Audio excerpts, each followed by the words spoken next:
Thank you, Jari Ifi. God bless you. Ifi is a lawyer. She's called to the bar in Nigeria and in Canada. So she has a good understanding of the law. Now, two things here, because I know you don't have too much time, so let me not take too much of your time. I said I was going to lock the comment section. It's not like they have sense there anyway, so let me just lock it up. Daddy Fizz, I don't bother anymore. No, it's okay. No, I've locked it. They don't have sense. I made up my mind today. I asked for a lawyer, and people were sending me requests and then declining, and then they were saying they are street lawyers. How? Don't they even know when it's time to play? All right. So, two issues. According to a claim about MohBad's from MohBad's dad's camp, he went to MohBad's house and saw a will that MohBad had written a will, and it wasn't even signed. It was thumbprinted. Now, MohBad's management, on the other hand, has released this statement. It says,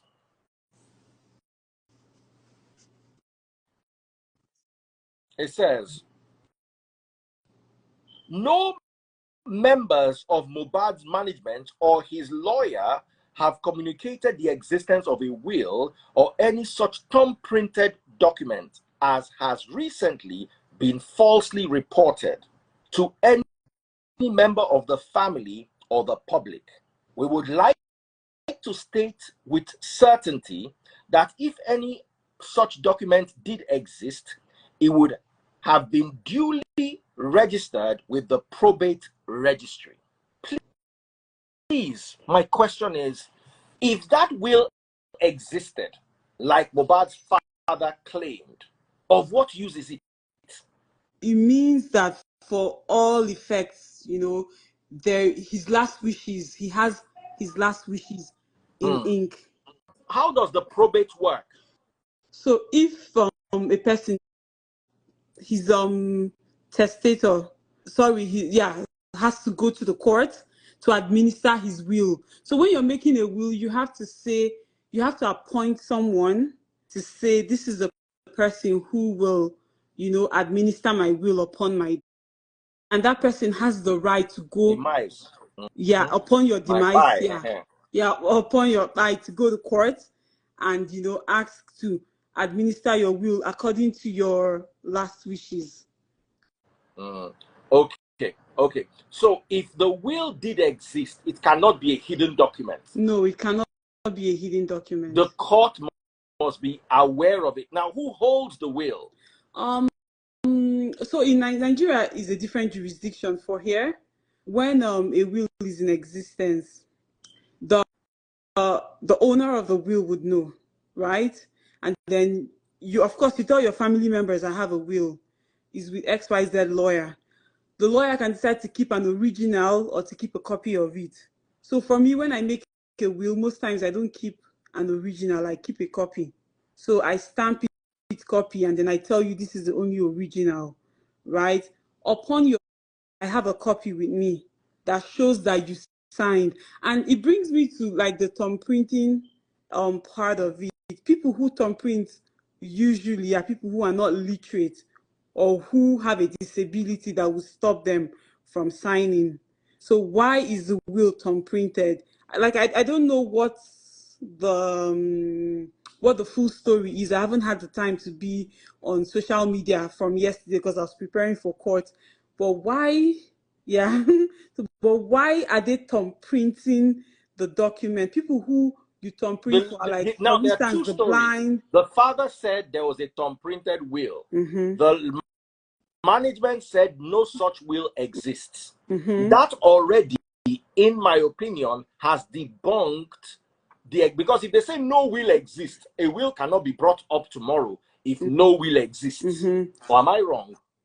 No. Well, the thing is, a will can be brought up, but you have to challenge the validity of that will, because there's a lot of testamentary fraud, right? There's a lot of testamentary fraud, and I can't say for sure, but like it's suspicious. It feels like there's some sort of fraud in this, because if they are purporting that MohBad made a will while he was alive, first of all, his wife should have known his family members, to a large extent, should have known that he had a will. But why didn't he sign the will? He had no impediment to signing the will. He wasn't blind, he wasn't disabled, he's literate, he can sign his own signature. Why is the will thumbprinted? And how can you confirm that the thumbprint actually belongs to Mohbad? And if it actually did in fact belong to Mohbad, how can you confirm the time which the thumbprint was made? Because I can be sleeping and somebody puts ink on my hand and thumbprints a document. It does not show who were the witnesses, because for a will to be valid, there has to be witnesses at the time of execution. So you cannot even have a will without witnesses. Exactly. So who witnessed him making that will? At what day? At what day and time did he make that will? Like, it goes to the very roots of the validity of the will. It feels like the will would not, be valid if it wouldn't even stand up to scrutiny in court, because by the time you have to adduce evidence as to who witnessed this will, in what manner was this will made, who were the witnesses, did it conform with I'm thinking it's the Wills Act in Nigeria. It feels like it would fail the test, because everything it's kind of shady that someone would, and then a 27-year-old, and he thumbprinted his will. Because I can be sleeping and then you make a will and transfer all my property to you and thumbprint me. Now, the father said the will exists, the management said the will doesn't exist. So who do we believe now? I think the father is only speaking to what he heard, what he saw. I think he's saying, I saw a will, or I purportedly saw a will. Does the father know what a will is? Let's start from there. If I saw a will, do you think I'd recognize a will? I know you would recognize a will as a lawyer. Yeah. But would a random person be able to say, oh, that's a will right there? Well, that's subject to to debate. But then again, every will should have the words printed on it, the last will of Mr. So and so. So okay. Now, if he saw the will, don't you think he should have taken a photograph of it? Because if he's claiming verbally,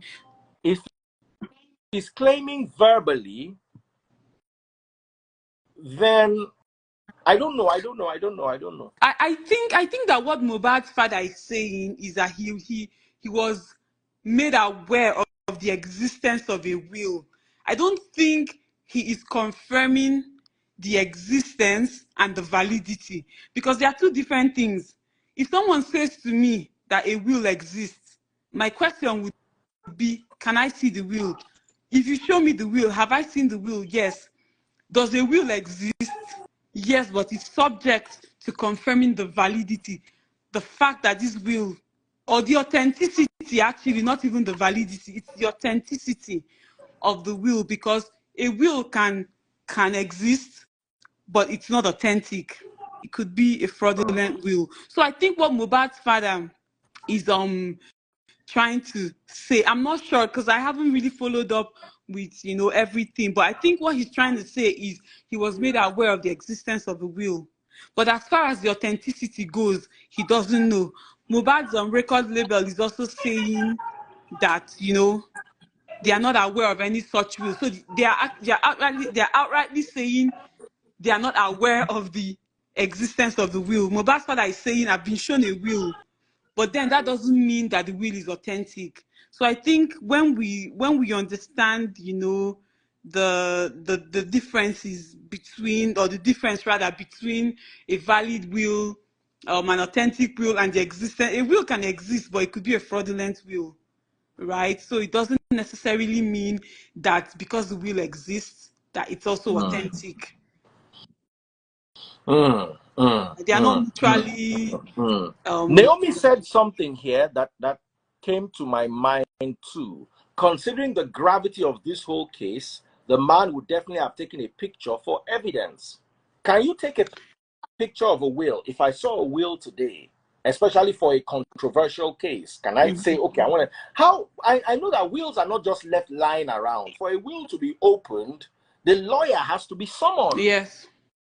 A lawyer has to A will is come kept and in a lawyer's custody and the man safe. yes. That's what I understand about wills. I'm not a lawyer, even though I come from a family of lawyers. My little understanding of a will is one copy is kept with the man in his safe or in his custody. Usually Then the one copy is original also kept with the lawyer. with the lawyer. Yeah, a lawyer would always have a So copy. the lawyer will be the one to bring the will and read the will. Yes. The will is not left lying around. You can't just enter a house and say, oh, wow, that's a will right there. The way you say, oh, wow, that's a Rolex. Yeah. No. You can't just see a will lying around. Wills are not seen lying around.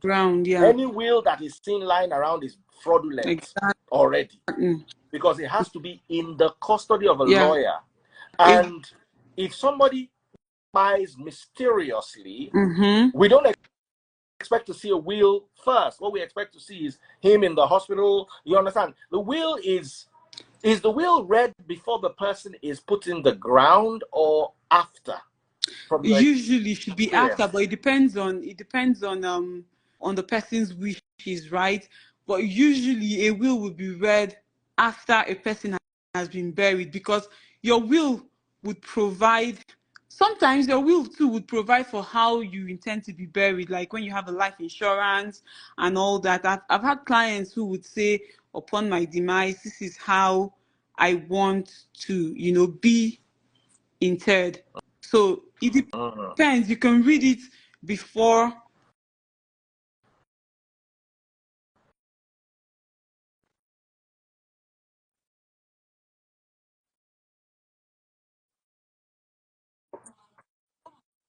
The reading of a will, they are very, serious issues, because it's almost as if you're speaking from the grave, right? And since you want your wishes to be implemented, everyone wants their wishes to be implemented after, they've left their life here. It would be bad for you to make a will and then after you've left, what you asked to be done was not done. So and then again, because there's a lot of testamentary fraud, we're very careful as to the authenticity of a will. If someone is purporting that a will is in existence, what is the authenticity of that will? And in this situation, I'm wondering, I don't know what the story is, so you have to forgive me that. But No. You're perfectly correct. Yeah. You're perfectly correct. Now, I want to say, a lot of people are saying, what if somebody showed the father the will? The will is not something, it's not like, hey, see my Rolex. You don't just show someone a will. The legal team of the deceased communicates a date with the family for the day the will will be read. A will is not something you enter, like you say, car registration document. It's not something that lies around. Anyhow. For a will to be read, they have to choose a date. Everybody knows that today we are going to go to the reading of a will. In fact, a will is usually unveiled, so to speak. So if a will is in existence, the lawyer would come and read the will and say, well, for Nigeria, that's the practice, right? Here would be according to your wishes. So if you want your lawyer to come and read the will, the lawyer since this is a Nigeria matter, can we try and focus our energy on the Nigerian legal system? Yes. A lawyer would come and unveil your will. And like you said, the date will be communicated to all the parties involved. All the beneficiaries under the will would have to be notified. Before the will is read. So it's very suspicious that MohBad's but the father said the lawyer was there. Even if the lawyer was there, it's not like somebody is just spying now. They're not, hey, I've got a will. Hi, guys. It doesn't work like that. It doesn't work that way. But if we have other lawyers who want to share everything about the will is suspicious, because even the thumbprint already raises a serious issue as to the authenticity of the will. It strikes at the heart of the validity of the will. How was he made? Why was there an explanation for why you had to take his thumbprint? Like all these things would have to form part of the will. Why he could not sign, let's say if he was a blind person. Someone is asking, can a 26-year-old have a will? Yes. As long as you have reached majority, Yes, you you can can have have a will a from will. 18. Yes, you can have a will. From But 18. is it the norm? That's a different question, yes. But you Now, can if have a will. because Very Dark Black Man raised that is not the norm, and Yeah. even though he's a celebrity, how many celebrities have wills? Wills, exactly. So yes, it's a very tough case. Maybe the father actually saw a will. Yes. But was I'm it not made by saying he MohBad? didn't, but We as can't tell. long as the management has debunked it, whatever the father saw is fraudulent. Well, not exactly. Because the management, well, a will is a personal thing. So I don't know what the management, what their interest in his will would be. I know that he would have some, royalties, but what you can give out in a will is your personal property, not the management's property. So I'm wondering what they are like. That's why I'm saying I don't really have the full picture, because I would like to know what the management's interest is in his will. Are they beneficiaries under the will? Is there any property they have that will be affected by any devolution? When I say devolution, any gift under the will. Those are things that would kind of help me understand why the management has an interest in this. And then again, like for me, two takeaways: the interest of the management, and two, the fact that the father saw a will does not necessarily mean that the will is authentic and it was made by MohBad, because he could have seen a will that was doctored, or that was maybe MohBad never made a will, and then after his demise, someone hastily put together a will and then fraudulently thumbprinted it. You can't say that that's MohBad's that's MohBad's will. And when you die intestate without a will, your next of kin is there. When you buy it without a will, your next of kin would be your legally married wife. So if he married his wife under the act, she would be his next of kin, or whoever else he elected during his time to be his Now, next of what do the kin. next of kin get? Do they get the property, or do they just what? Explain this next of kin, because it seems Well, confusing to a lot of people. yeah, well, when a person who was married under the act dies, the person who can administer his estate would be his legally married spouse. So because he wedded under the act, his spouse would be able to, approach the court, the probate division, and administer her husband or his wife's will, because you're legally entitled to do so. And at that point, everything kind of passes to you under the act, except you made a will. And when you make a will, you're making specific gifts to specific people. At that point, your will takes, overrides your spouse's right under the act. If you make a specific will, a specific gift. Sorry, I'm looking at the time. I have to run that. All right, run. Yeah. Thank you so much, Ify. You've been more than wonderful. We all learned a lot today. Thank you so much. I appreciate this. So for clarity, we've had a lawyer in the house. I'm going to be around again later on at Nigeria's midnight, 2 a.m., Yeah. my normal midnight time, for I'll the be able to be Canadian around for that. American audience, and we can have this conversation. So if you're a lawyer, you might want to join then, so we can have this conversation. Thank you so much, Ify. Yeah, bye, Bye. Daddy Freeze. It was Good nice. luck Yeah. with your clients. Thank you so much. I need the luck. Bye, Daddy Freeze. Bye. Bye.